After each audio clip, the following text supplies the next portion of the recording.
Spaceship versus ComSEC Pocket. It's a classic matchup in the Australian micro-investing world. Both apps promise a simple and affordable way to start investing, but they have some key differences that could make one a much better fit for you than the other.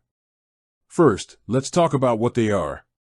Spaceship offers managed portfolios, meaning you invest in a fund that holds a collection of stocks and other assets. Their team of experts decides what goes into each fund. With ComSEC Pocket, you're buying exchange-traded funds, or ETFs. These are funds that track a specific index or theme, like the top 200 Australian companies or global tech leaders. You choose the specific ETF you want to invest in. So, it's a difference between active and passive investing. Spaceship's managed funds aim to outperform the market, while ComSEC Pocket's ETFs aim to track the market's performance.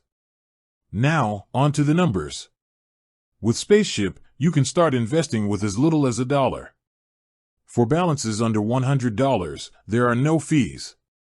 For balances over $100, there's a small monthly fee and a management fee of around 0.15% to 0.50% per year, depending on the portfolio. With ComSEC Pocket, the minimum investment is $50. They don't have ongoing account fees, but you do pay a brokerage fee for every trade. That's $2 per trade for investments up to $1,000. So, if you're making small, frequent investments, those fees can add up quickly. Finally, let's look at the variety. Spaceship offers a handful of professionally managed portfolios to choose from, like the Universe Portfolio or Earth Portfolio. ComSEC Pocket gives you access to a curated selection of 10 different ETFs. This means you have a bit more control over your specific investments with ComSEC Pocket, but the options are still limited. So, which one is better?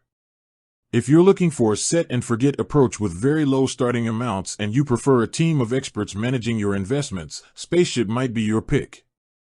If you want more control over which specific ETFs you're buying and you plan on making fewer, larger investments, then ComSEC Pocket could be the better option. Either way, they both provide a great gateway into the world of investing.